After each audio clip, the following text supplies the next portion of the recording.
Assalamualaikum warahmatullahi wabarakatuh. Ketemu lagi dengan saya Muhammad Hafid dari Universitas Negeri Semarang. Pada video pembelajaran kali ini kita akan bahas materi pada mata kuliah metodologi penelitian kuantitatif. Secara khusus kita belajar tentang cara menulis hasil penelitian dan pembahasan. Untuk mengetahui bagaimana cara menulis bab 1 pendahuluan atau kajian pustaka atau metode penelitian bisa dilihat di video saya sebelumnya. Baik. Menulis hasil penelitian dan pembahasan dalam riset kuantitatif biasanya ada di bab 4. Saya menyebut dengan kata biasanya karena masing-masing perguruan tinggi mungkin punya pedoman penulisan disertasi, tesis, maupun skripsi yang berbeda-beda. Tapi lazimnya dalam riset kuantitatif hasil penelitian dan pembahasan ditulis di bab 4. Pada riset kualitatif bisa saja babnya ini tidak konsisten, tidak sama antara peneliti satu dengan peneliti lain. Karena hasil penelitian di riset kualitatif biasanya dituangkan dalam bentuk bab, tiap bab, tiap bab. Sehingga bisa saja riset kualitatif hasil penelitiannya ada di bab 4, 5, 6, 7, 8, 9, seperti itu. Ya. Baik, apa yang disajikan di hasil penelitian? Jadi sekurang-kurangnya ini. Jadi nanti kalau di perguruan tinggi saudara, di pedomannya, menuntut penyajian yang lebih dari ini silahkan disesuaikan. Sekurang-kurangnya ada dua hal, satu hasil statistik deskriptif, dua hasil statistik inferensial sebagai hasil dari pengujian hipotesis. Ya, yang ini tahapannya 1, 2, 1 ini uji prasyarat dan asumsi klasik kalau teknik pengujian hipotesisnya menggunakan regresi berganda. Ya. Lalu hasilnya yang betul-betul. Nanti kalau teknik analisis datanya, misalnya uji beda, ya, pair sample t-test, ya, lalu independent sample t-test, nanti saudara sesuaikan. Ya. Nah, yang pertama kita pelajari tentang hasil statistik deskriptif. Statistik deskriptif ini bertujuan untuk menggambarkan profil variabel penelitian. Biasanya yang umum disajikan adalah ukuran sentral, bisa min, median, modus, distribusi frekuensi, maupun sebaran, standar deviasi. Di SPSS biasanya menyajikan min, rata-rata, ya, lalu minimum, maksimum, dan standar deviasi. Sudah paketnya di SPSS. Yang hati-hati, peneliti perlu cermat variabel penelitian yang seperti apa yang bisa diprofilkan dengan min rata-rata dan variabel penelitian yang seperti apa yang harus diprofilkan dengan distribusi frekuensi. Ini hati-hati. Contoh, misalnya agama, ya tidak bisa diminkan di rata-rata. Misalnya tingkat pendidikan, ya tidak bisa diminkan di rata-ratakan, nggak bisa. Maka ini harus cermat variabel mana. Kalau variabelnya profitabilitas itu bisa dicari rata-ratanya, bermakna kalau dicari rata-ratanya.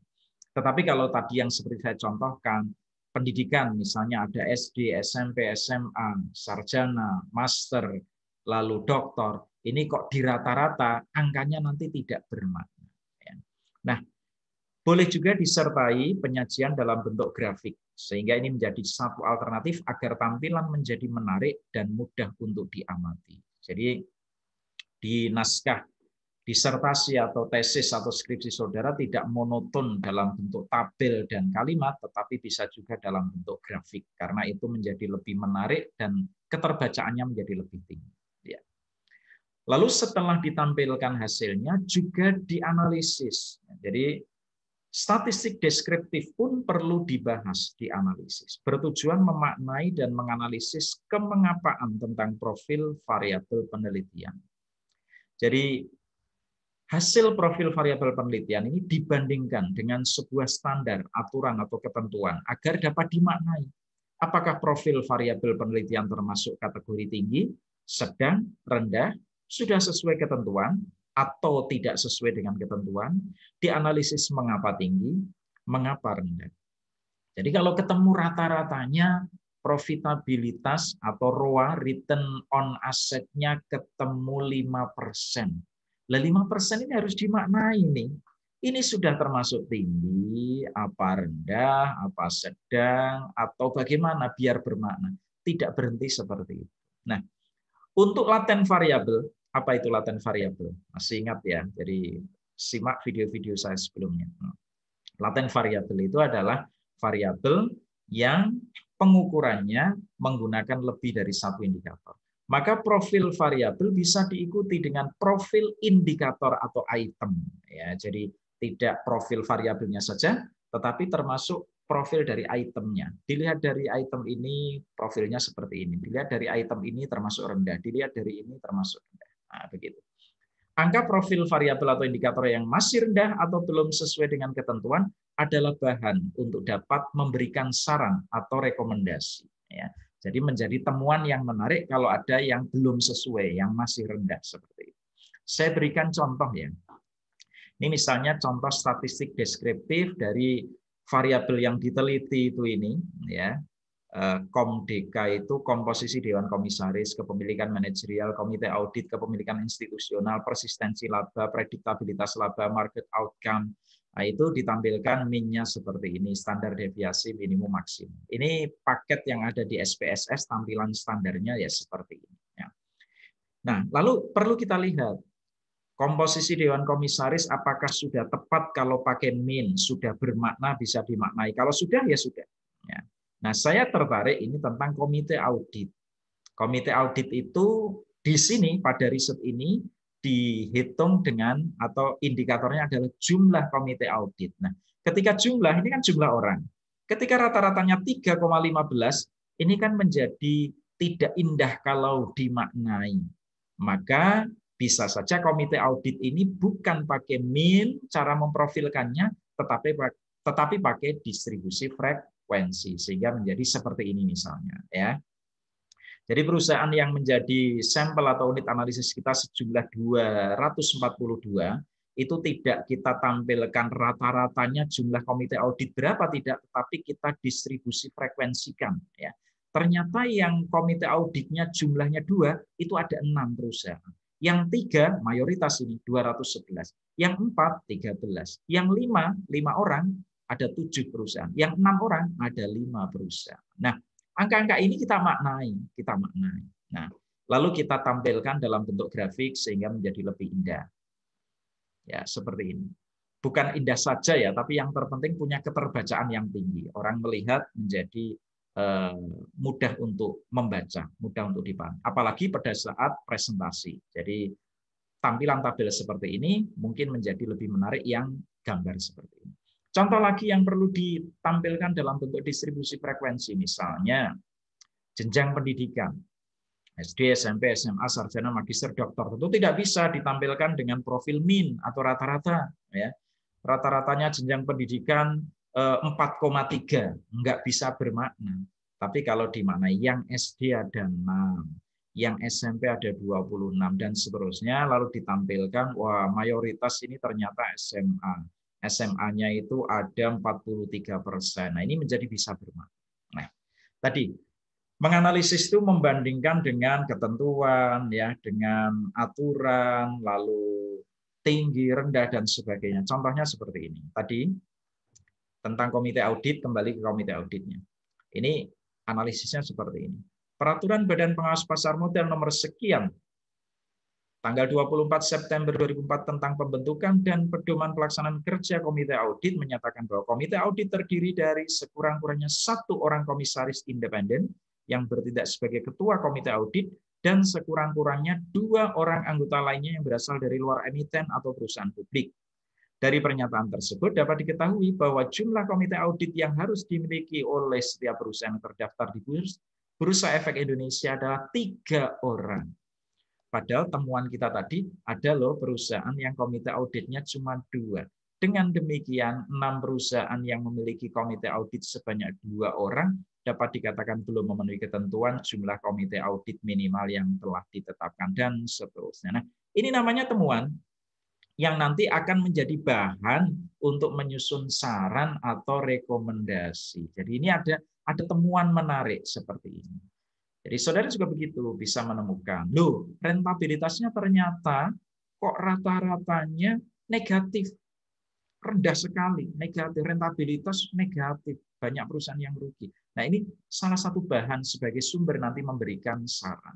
Rentabilitas yang tinggi, rendah, sedang di mana itu kita pakai dasar apa, Pak? Silahkan menggunakan dasar.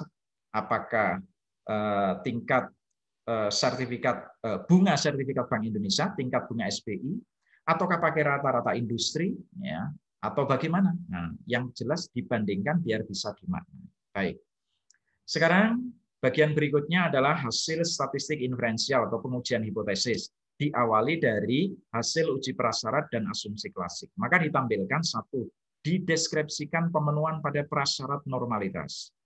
Dideskripsikan pemenuhan pada asumsi linearitas, multikolinearitas, heteroskedastisitas, autokorelasi jika diperlukan. Ya. Nah, apa yang disajikan? 3 hal. Saya ulang, 3 hal. Ya, ini. Sajikan hasilnya, sajikan kriterianya, sajikan keputusan atau kesimpulannya. Jadi ada 3 ya. Jadi sajikan hasilnya, sajikan kriterianya, sajikan keputusan atau kesimpulannya. Jadi saudara menampilkannya tidak usah ngoyo-woro berputar-putar, cukup 3 hal ini. Saya beri contoh. Ini berlaku untuk kelima hal ini. Contoh. Saya berikan contoh untuk normalitas, ya, asumsi normalitas, residual normalitas. Sajikan hasilnya, 1. Sajikan kriterianya, sajikan keputusannya. Saya ulang. Sajikan hasilnya, ini 0,63.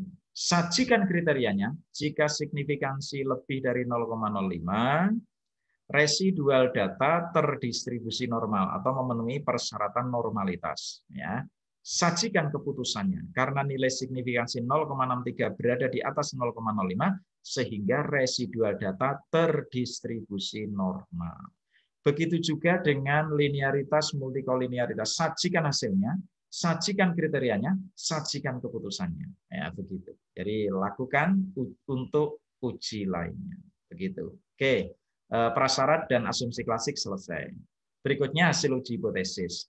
Sajikan hasil analisis statistik untuk pengujian hipotesis. Jelaskan kriteria pengujian. Sajikan hasil pengujian dalam bentuk keputusan penerimaan atau penolakan hipotesis. 3 juga, lagi-lagi 3 ini. Ya. Boleh analisis tambahan. Ini kalau saudara menggunakan regresi berganda, koefisien determinasi, hasil uji F, menyusun model regresi, memaknai koefisien regresi. Hati-hati di dalam memaknai koefisien regresi. Kelihatannya nanti di slide saya akan sampaikan kehati-hatian itu. Ya. Nah, ini namanya hasil. Lalu ini kriteria. Jika signifikansi kolom ini kurang dari 0,05, hipotesis diterima dengan tetap melihat tanda plus minus koefisien variabelnya. Nah, sehingga berdasarkan kriteria itu, ini keputusannya namanya. Diterima, ditolak, diterima, ditolak. Ditolak karena ini walaupun kurang dari 5%, tetapi tandanya ini tidak seperti yang kita kehendaki. Karena kita menghendaki berpengaruh positif, tetapi hasilnya negatif, walaupun di bawah 0,05. Ya. Ini ditolak karena tandanya, diterima. Ini ditolak karena lebih dari 0,05, begitu. Ya. Jadi saya ulang, sajikan hasilnya, sajikan kriterianya, sajikan keputusannya, gitu untuk hasil. Ya. Lalu ini hati-hati memaknai koefisien. Ya. Ketika dari hasil pengujian hipotesis ini ditolak, walaupun dia punya koefisien, terutama yang ini ya, ditolak, walaupun dia punya koefisien, ditolak yang karena angka signifikansinya lebih dari 5%, walaupun dia punya angka koefisien ini tidak bermakna. Ya, sekali lagi ini, ketika hasil pengujian hipotesis diputuskan ditolak, artinya tidak ada pengaruh signifikan variabel X terhadap variabel Z, maka koefisiennya jangan dimaknai, karena koefisiennya tidak bermakna.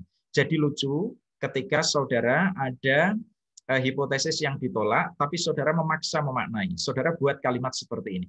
ketika variabel X apa begitu profitabilitas atau apa naik sekian satuan satu satuan, maka variabel Z akan naik sekian. Loh, kalimat itu kalimat bohong, kalimat yang menjerumuskan. Wong hasilnya tidak berpengaruh kok. Tidak berpengaruh itu artinya naik turunnya variabel X tidak berdampak pada naik turunnya variabel Z. Maka jangan sekali-kali membuat kalimat ketika X naik satu satuan maka Z akan naik sekian. Nah, tidak berpengaruh.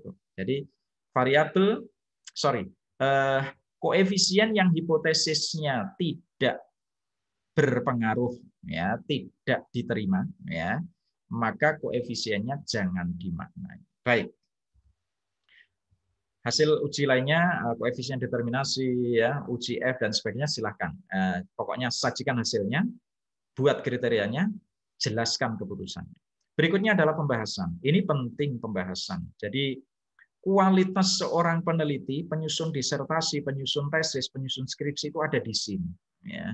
Kalau hasil tadi itu dari output, ya, software pengolahan statistik, ya. Tapi letak kuatnya peneliti itu di sini. Apa yang disajikan? Satu, bolehlah disampaikan hasil singkat sebagai dasar pijakan melakukan pembahasan. Nggak mungkin dong kita memulai kalimat langsung lepas begitu. Maka boleh disajikan hasil singkat sebagai dasar pembahasan untuk pijakan. Tapi ingat, saya ingatkan pada mahasiswa, jangan terlalu panjang, jangan terlalu rinci. Karena kalau terlalu panjang, terlalu rinci, akan tercipta kesan pengulangan hasil penelitian. Ya, ini pembahasan. Nanti kalau diulang terlalu panjang, terlalu rinci, kesannya ada pengulangan. Maka ini cukup hasil singkat hanya untuk pijakan melakukan pembahasan. Ya. Yang kedua, dikonfirmasi dengan teori yang telah ditulis di bab 2. Hasil yang seperti itu, ya, cocok enggak dengan teori apa yang digunakan. Lalu dikonfirmasi dengan hasil penelitian terdahulu. Ya. Lalu dianalisis kemengapaan melalui logika rasional peneliti. Mengapa berpengaruh? Artinya mengapa hipotesisnya bisa diterima? Logikanya bagaimana? Mengapa tidak berpengaruh? Atau mengapa hipotesis teruji? Mengapa hipotesis tidak teruji? Nah, ketika menjelaskan yang tidak berpengaruh atau yang tidak teruji, ini harus lebih panjang memang, ya, karena saudara telah berdarah-darah membangun di hipotesis kerangka pikir bahwa X1 berpengaruh terhadap Z kok hasilnya tidak berpengaruh. Maka ini saudara menjelaskannya memang harus lebih panjang, ya, lebih panjang, ya. Nah, sebagai ilustrasi begini, ya. Wanita itu suka laki-laki yang kaya, misalnya seperti itu. Kalau hasilnya seperti itu memang terbukti begitu, ya menjelaskannya tidak perlu panjang lebar. Tapi ternyata kalau hasilnya itu kok ternyata wanita itu lebih suka pada laki-laki yang miskin, ini membahasnya harus lebih panjang, ya. Oh, ternyata suka yang miskin ya. Apa karena miskin itu pasti setia? Apa yang miskin itu karena doanya makbul jadi disukai atau bagaimana ya? Jadi lebih panjang yang jelas. Begitu maksud saya. Tapi itu tadi hanya ilustrasi untuk mempermudah penerimaan materi ini, ya. Tentu harus kontekstual dengan tema variabel saudara. Ya. Baik, saya kira itu. Sedikit lagi ya, pembahasan itu jumlah lembarnya harus lebih panjang dari hasil. Maka mahasiswa saya yang pembahasannya kok sedikit, nah itu mohon dilihat ulang, ya. Karena apa? Ini mengkonfirmasi, mengelaborasi antara kerangka pikir dengan hasil. Maka pasti jumlah lembarannya ya harus lebih banyak. Demikian, semoga bermanfaat, ya. Semoga bermanfaat dan siapa saja yang melihat, menyaksikan video ini, belajar dari video ini, saya doakan semoga skripsinya lancar, tesisnya lancar, disertasinya lancar. Sukses meraih masa depan. Wallahul muwaffiq ila aqwamit thoriq. Wassalamualaikum warahmatullahi wabarakatuh.